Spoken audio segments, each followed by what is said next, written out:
하나님의 은혜 안에서 복음으로 세워진 교회였습니다. 그러나 그 교회 안에 거짓 교사들, 오늘날로 말하면 이단들이 들어가서 교묘하게 성도들을 유혹하고 또 진리의 복음을 혼탁하게 만들었어요. 그래서 이 거짓 교사들이 중요하게 여겼던 것들이 무엇이냐면 오늘날도 마찬가지죠. 예수 그리스도를 믿는 것 중요하다라는 거예요. 이 거짓 교사들이 그것을 부정하고 있는 게 아니에요. 예수님을 믿어야 구원을 받는다라는 사실에는 동의를 하면서 이 거짓 교사들이 거기에다가 복음에다가 하나를 더 추가를 했어요. 몇 가지 추가한 게 있는데 그 중에 하나가 뭐냐면 할례를 받아야 한다라는 거예요. 할례는 뭐예요? 할례는 아브라함의 때로부터 하나님의 언약을 통해 생겨난 거란 말이죠. 할례를 받아야 완벽한 그리스도인이 될 수 있다는 거죠. 구약에 아브라함도 할례를 받았고 그 모든 믿음의 조상들이 다 할례를 받았으니까 예수님을 믿는 것에 할례도 받아야 완벽한 그리스도인이 되는 것이다라는 거죠. 들어보니까 그럴듯하단 말이에요. 육신의 증표도 있어야 된다는 그 말이 그럴듯하단 말이죠. 그래, 이 골로새 교회 교인들이 믿음이 갈대처럼 흔들리기 시작한 거예요.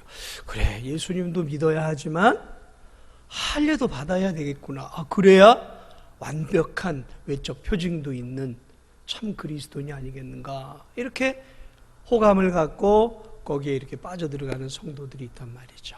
그래, 오늘 이 본문도 그 이야기를 하고 있는 거예요. 오늘 이 본문도 그 이야기를 하고 있는 거예요. 할례가 구원의 조건이 아니다라는 것을 다시 한번 강조하고 있는 것이죠. 여러분, 이 할례라는 것은 창세기 17장으로 거슬러 올라가면 거기서 하나님이 아브라함의 나이 99세 때 그를 부르셔서 그와 언약을 맺어요. 믿음의 조상인 그와 언약을 맺어요. 그러니까 아브라함이 맺은 그 언약은 아브라함과만 맺은 게 아니라 아브라함 안에 속해 있는 모든 육적 이스라엘인들 뿐만 아니라 영적 이스라엘인들인 우리들과 맺은 거예요. 거기서 할례에 대한 부분을 하나님이 언약의 조건으로 삼으면서 이렇게 창세기 17장 10절부터 하나님이 이렇게 언약을 맺어요. 하나님께서 뭐라고 말씀을 하냐면 너희 중 남자는 다 할례를 받으라. 이것이 나와 너희와 너희 후손 사이에 지킬 내 언약이니라. 너희는 포피를 베어라. 이것이 나와 너희 사이에 언약의 표징이니라. 너희의 대대로 모든 남자는 집에서 난 자나 또는 너희 자손이 아니라 이방 사람에게서 돈으로 산 자를 막론하고 난 지 8일 만에 할례를 받을 것이라. 너희 집에서 난 자든지 너희 돈으로 산 자든지 할례를 받아야 하리니 이는 내 언약이 너희 살에 있어 영원한 언약이 되려니와 할례를 받지 아니한 남자 곧 그 포피를 빼지 아니한 자는 백성 중에서 끊어지리니 그가 내 언약을 배반하였음이니라.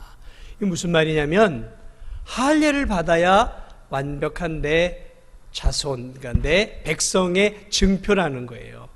내 백성의 증표. 그래서 이스라엘 사람들의 남자와 또 그 집안에 있는 종들, 거기 태어난 자들은 모두 할례를 받아야 돼요.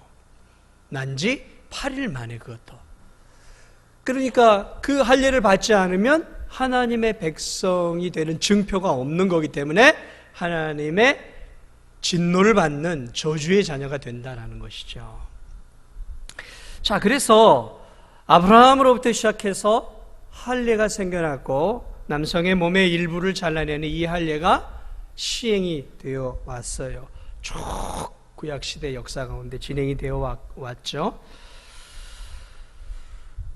자, 그런데 여러분, 구약시대에 이 할례를 받는 것이 정말 구원의 확실한 증표였을까요?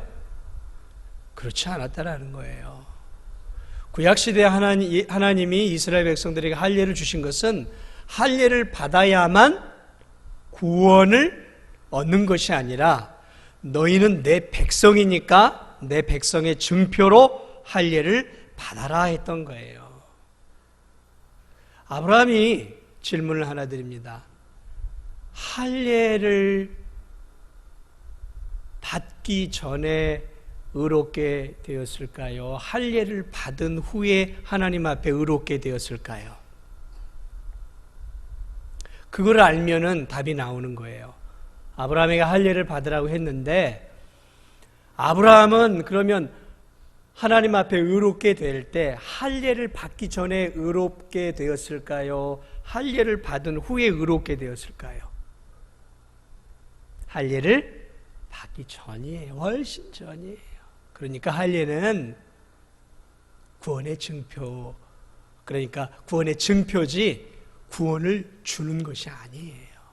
상징적인 거예요. 왜냐하면 아브라함도 이미 믿음으로 의롭다함을 받은 거예요. 할례 전에. 그리고 그 후에 그도 이제 할례를 받아요. 자, 그러므로 할례 첫 출발점도 이미 우리에게 할례는 하나님의 자녀라는 상징적인 거예요. 자, 그런데 이 골로새 교회 안의 거짓 교사들은 그 할례를 뭐라고 얘기하고 있어요? 이걸 받아야 구원이 보장된다라고 얘기를 한 거예요. 이 할례를 받지 않으면 하나님의 진정한 자녀가 될 수 없다라는 것이죠. 그러니까 구약 성경을 왜곡하고 있는 것이죠. 할례를 잘못 해석하고 있는 거예요. 자, 그런데 오늘 본문에 바울이 지금 이 거짓 교사들이 말하는 할례가 잘못되었다라는 것을 증명하면서 또 하나의 할례를 이야기해요. 새로운 할례를 이야기해요. 잘 들어보세요. 바울이 지금 새로운 할례를 이 11절에서 언급을 하고 있어요. 여러분이 들어보셨는지 모르겠는데 새로운 할례, 이건 오늘 이 11절을 보면 그리스도의 할례예요. 그리스도의 할례. 11절 한번 볼까요? 또 그 안에서 너희가 손으로 하지 아니한 할례를 받았으니 곧 육의 몸을 벗는 것이요 그리스도의 할례니라. 할례는 그리스도 전에 아브라함에게부터 주신 건데 이 그리스도의 할례가 있다라는 거예요. 도대체 이 할례는 무슨 할례인가? 아브라함을 통해 주어진 할례는 손으로 행한 할례입니다.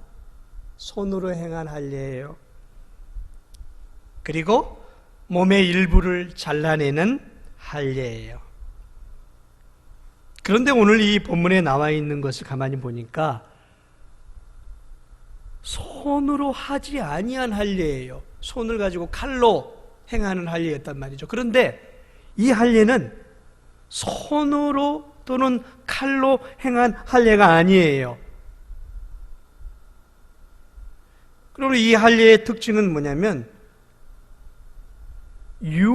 육신의 몸의 일부를 제거하는 육체적인 할례가 아니라 마음에 행하는 할례예요. 마음에.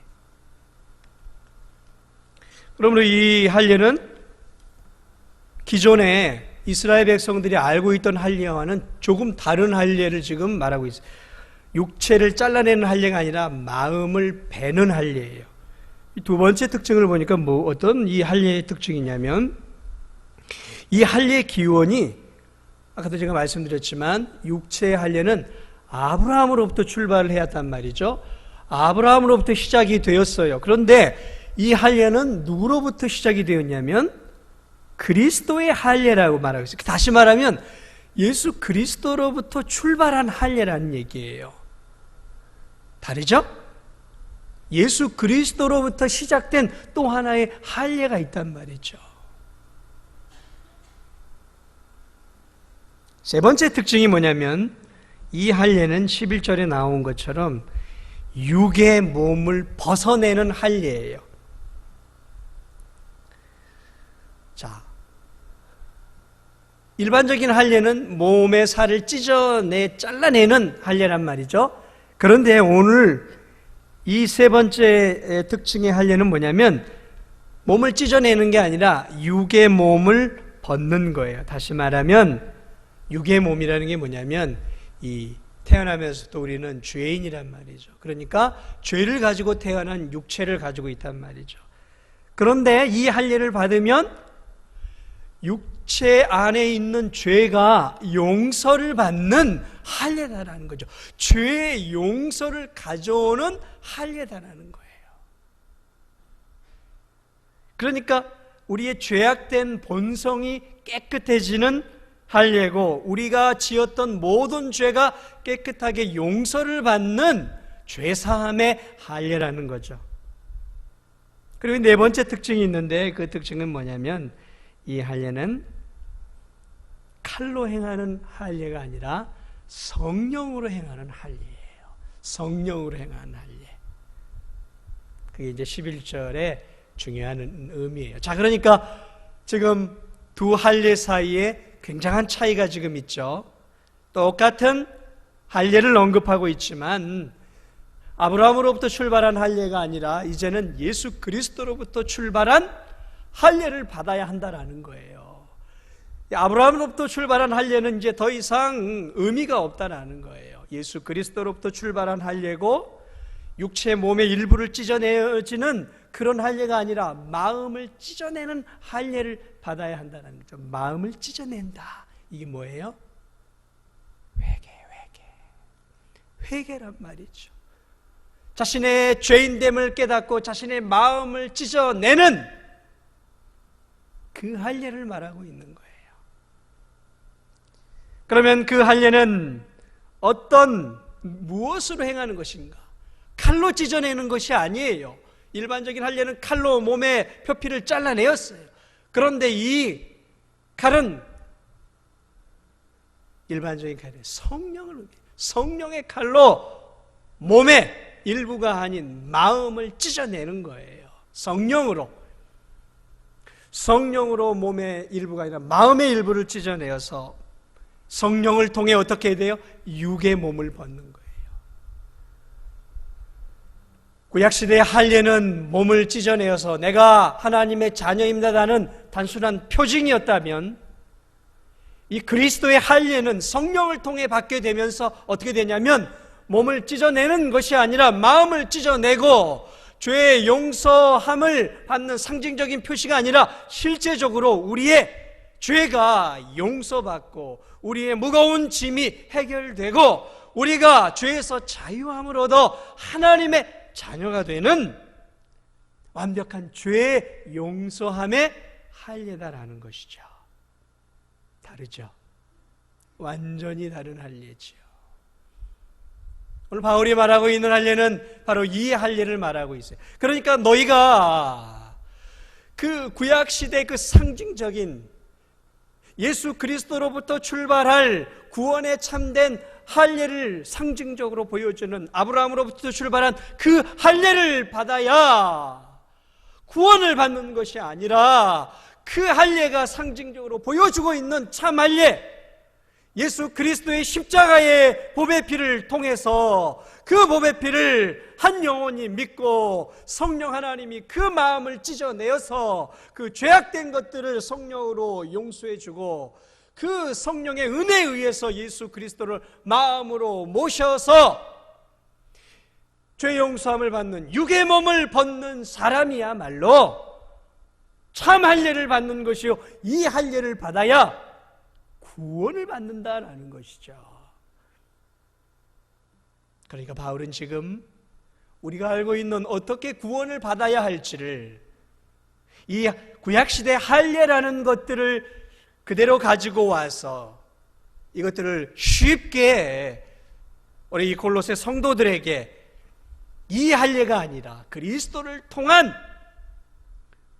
구원의 은혜를 통해 하나님의 자녀가 된다라는 것들을 오늘 이 본문을 통해서 우리에게 보여주고 있는 것이죠. 사랑하는 여러분, 오늘 많은 사람들이 교회를 다니고 있어요. 저도 교회를 다니고 여러분도 교회를 다니고 오늘 이 자리에 예배를 드리러 오셨죠. 저도 예배를 드리고 저도 기도를 하고 여러분도 기도를 했어요. 저도 찬양을 했고 여러분도 찬양을 해요. 제가 여러분에게 설교 말씀을 하고 여러분은 설교 말씀을 듣고 있어요.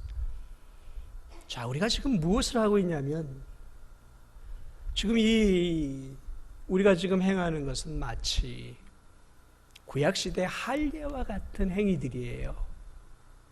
다시 말하면 구원받은 성도들의 증표가 될 수 있는 행동들을 지금 우리가 하고 있는 거예요. 종교적인, 기독교적인, 거듭난 사람들이 할 수 있는 종교적인 예식과 표식들을 여러분들이 지금 갖고 있단 말이에요. 저도 갖고 있고 여러분도 갖고 있어요. 그러니까 겉으로 볼 때 지금 저와 여러분들은 구약의 할례를 받은 사람과 똑같은 거예요.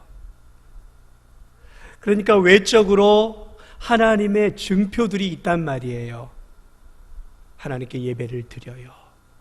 기도도 해요. 집에서 성경도 읽어요.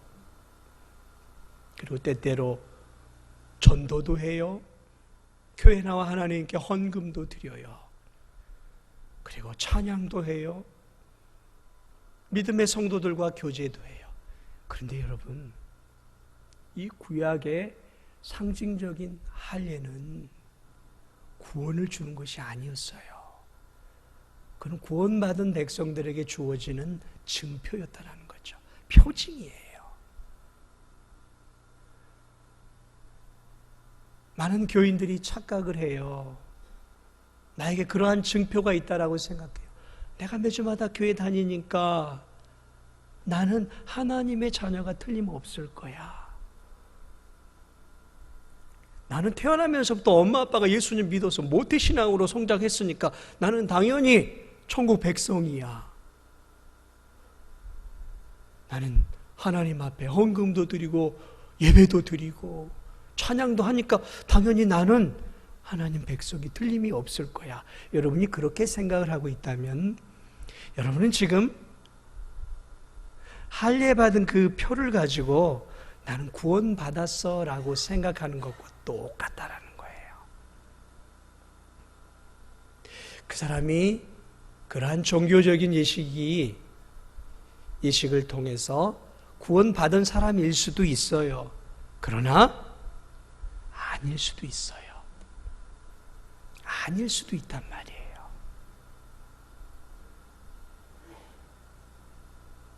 그런데 실제적으로 그래요. 그러므로 중요한 것이 무엇이겠습니까? 종교적인 할례를 하는 것, 그것이 중요하긴 하지만 그것보다 더 중요한 것이 무엇이겠습니까? 마음의 할례를 받아야 돼요. 예수 그리스도의 할례, 예수 그리스도께서 보내신 성령을 통해 내가 정말 하나님 앞에 죽을 수밖에 없는 죄인이다라는 사실을 느낄 수 있어야 되는 거예요. 마음의 할례는 내가 죄인임을 느끼는 거예요.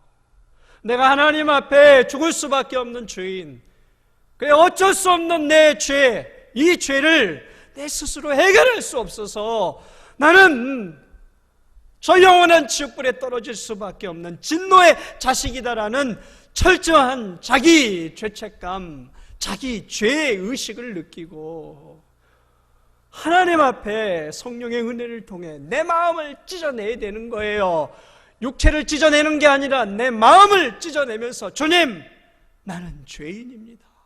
주여 내 죄를 용서하여 주옵소서. 그리스도의 십자가의 보배 피로 내 죄를 깨끗하게 용서하여 주옵소서라고 성령의 은혜를 입고 내 죄의 용서함을 그리스도를 통해 내 죄가 용서받았음을 믿고 예수 그리스도를 내 마음의 구속주요, 내 인생의 구주로 내 마음에 모시는 것, 이것이 그리스도의 할례예요. 이 할례를 받지 않으면 외적인 할례의 증표가 있다 할지라도 그는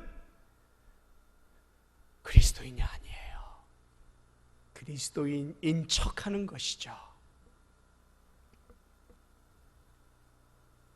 여러분은 이 할례를 받으셨습니까?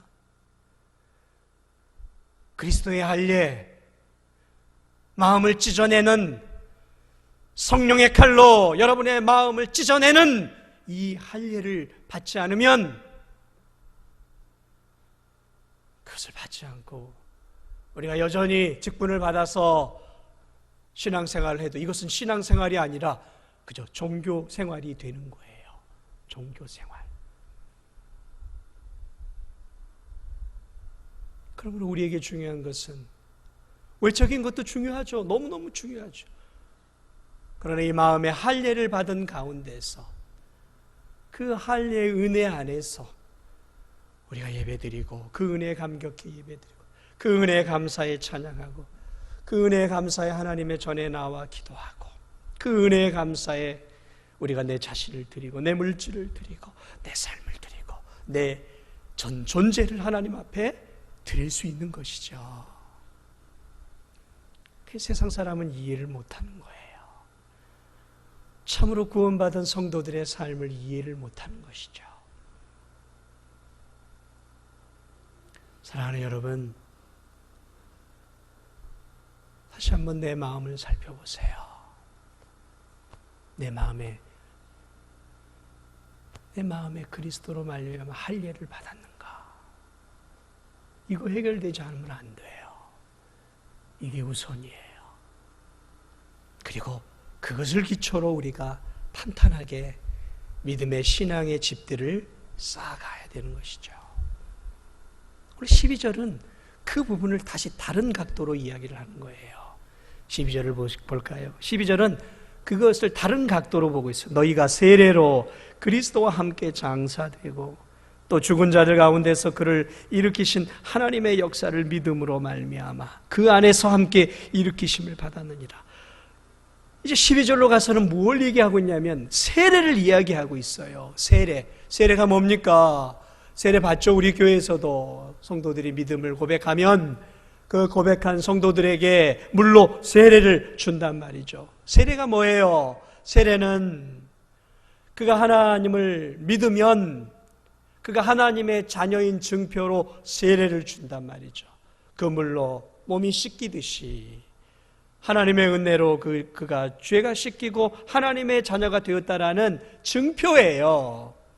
다시 말하면 구약의 할례가 신약으로 넘어와서 세례가 된 거예요.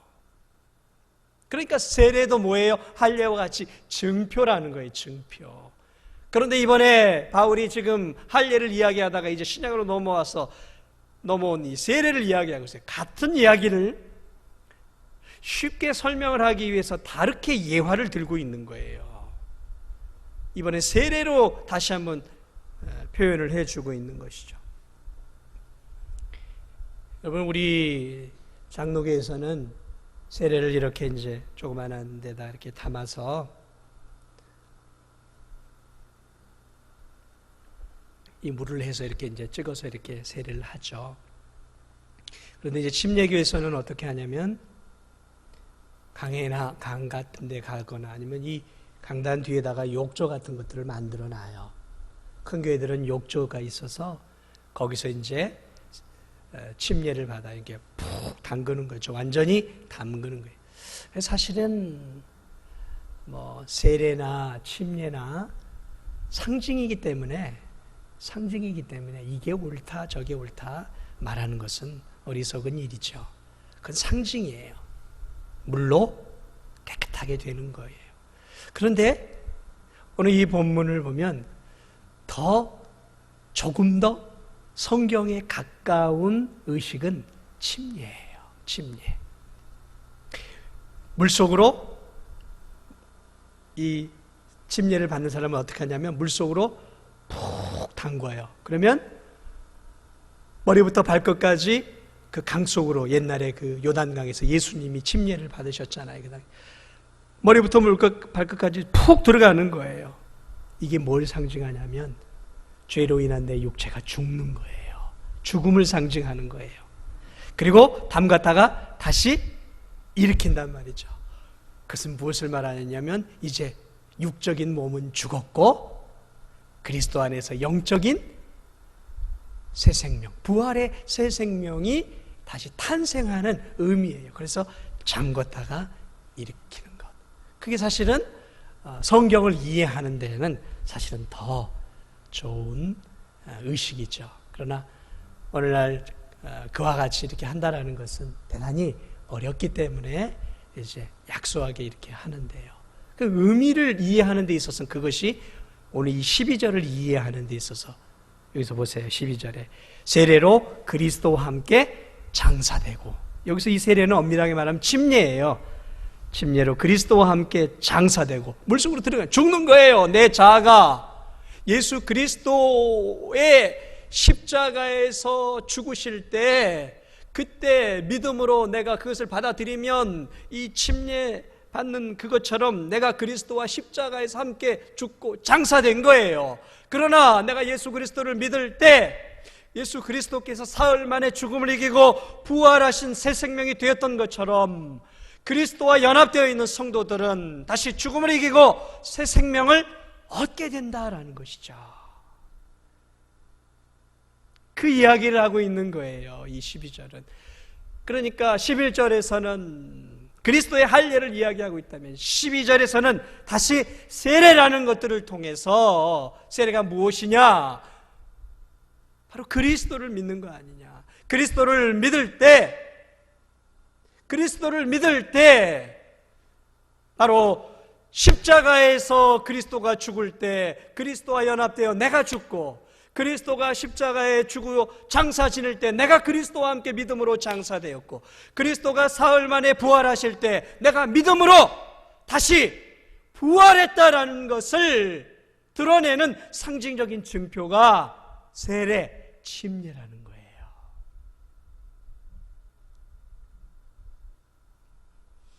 그러므로 지금 이 두 구절을 통해 바울이 이야기하고 있는 것이 무엇이냔 말이죠.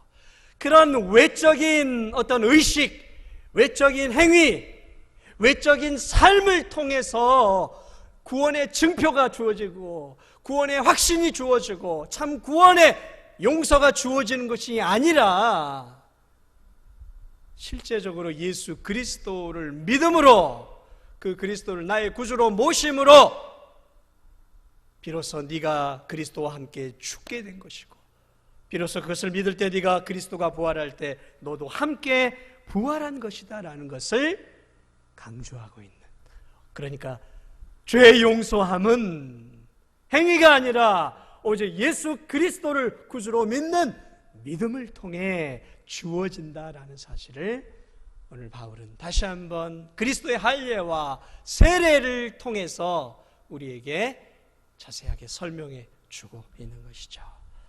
그렇습니다. 의식 중요합니다. 세례 중요합니다. 그러나 세례가 우리를 구원하는 건 아니에요. 세례를 아주 귀하게 여기는 분들이 있어요. 특히 예전에 연세 드신 분들.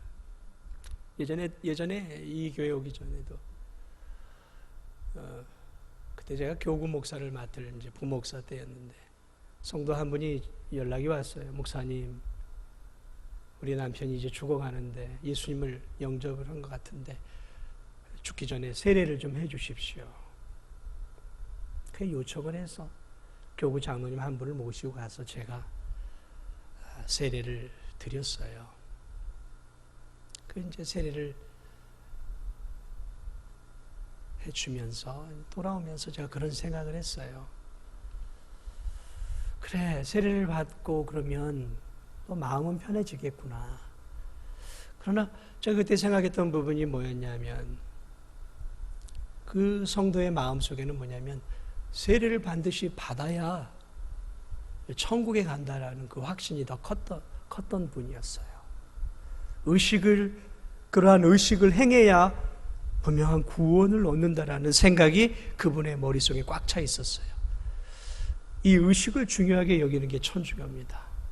그래서 천주교는 의식을 통해 구원을 받는 거예요. 의식을 통해서. 아니에요. 의식 아닙니다. 의식은 상징이에요. 상징. 상징이란 말이에요. 할례와 같이 세례와 상징이에요. 상징. 그게 죄 용서함 가져다 주지 않아요. 그게 우리가 하나님의 자녀 되는 것을 보장해 주는 거 아니에요. 비록 세례를 받고 죽을 수 있지만 그 영혼이 정말 예수 그리스도를 나의 구주 나의 하나님으로 믿지 않았다면 그 세례는 아무런 효력이 없는 거예요. 그냥 하나의 의식만을 행한 것이죠. 단순히 가족들이 마음에 더 위로를 얻을 수 있는 것뿐이지 그 이상도 그 이하도 아닌 거예요. 사랑하는 여러분, 내 신앙을 잘 살펴야 돼요. 내 신앙. 아무 생각 없이 신앙생활하는 분들이 적지 않아요. 그저 습관처럼 교회에 주일마다 와요. 습관처럼 봉사해요. 습관처럼 이렇게 살다 보니까 이게 오랜 세월이 가니까 내가 예수님을 믿어서 이렇게 하는 건지 이게 이제 내 삶의 패턴이 되고 습관이 되니까 그냥 하는 거예요. 특히 어려서부터 믿는 사람들은 그저 물 흐르듯이 그게 그냥 내 삶이에요. 그냥 삶 자체예요. 이게 뭘 의미하는지를 모르고 그냥 살아가는 거예요. 아니에요. 그렇게 신앙생활하면 안 돼요. 그렇게 신앙생활하다가 마지막 날 통 안에 눈물을 흘릴 수도 있단 말이에요. 여러분이 교회에서 신앙생활하는 것들 너무너무 귀해요. 기도하러, 새벽마다 기도하러 오시는 분들 얼마나 귀합니다. 예배 시간마다 참석해서 하나님의 말씀을 듣는 거 얼마나 귀한 일인지 몰라요. 그러나 그 의식 전에 그러한 의식을 행하는 내 마음이 어떤 마음으로 행하고 있는가? 그저 삶의 한 습관으로 정착해 있기 때문인가? 아니면 진실로 내가 주님을 구주로 믿고 주님을 사랑하고 주님께 경배와 찬양을 드리기 위해 내가 예배의 이 시간들을 드리고 그 사랑에 감사해서 내가 봉사하고 그 은혜에 감격해서 내가 찬양하고 있는가? 끊임없이 나를 돌아볼 수 있어야 돼요. 그래야 되는 거예요. 그렇게 해야 하는 거예요. 순간순간. 그렇지 않으면 여러분이 교인들을 속여요. 그리고 자기 자신도 속이게 되는 거예요. 그러나 잊지 마세요. 마지막 날 하나님의 심판대 앞에서 하나님은 속일 수 없어요. 하나님은 속일 수 없어요. 우리 모두를 속이고 이 세상을 떠나갈 수 있을지 몰라요. 목사의 장례 예배와 수많은 성도들의 함께하는 그 장례 의식을 통해 멋있게 이 세상을 떠날 수 있을지는 몰라요. 그러나 그 뒤에 일어나는 일들은 장담 못하는 거예요. 오늘 이 본문이 주는 그런 귀한 의미를 우리가 꼭 기억하면서 아무쪼록 예수 그리스도의 십자가, 그분이 나를 위해 흘리신 그 십자가의 보배 피만이 내 죄를 용서하고 내 육의 몸을 벗게 해주고 나로 하여금 하나님의 자녀가 되게 해준다는 이 귀한 진리를 여기 계신 모든 분들이 꼭 믿고 붙잡고 그러한 가운데서 믿음의 삶의 신앙의 의식과 삶들을 아름답게 살아가시는 저와 여러분들이 되시기를 주님의 이름으로 축복을 드립니다.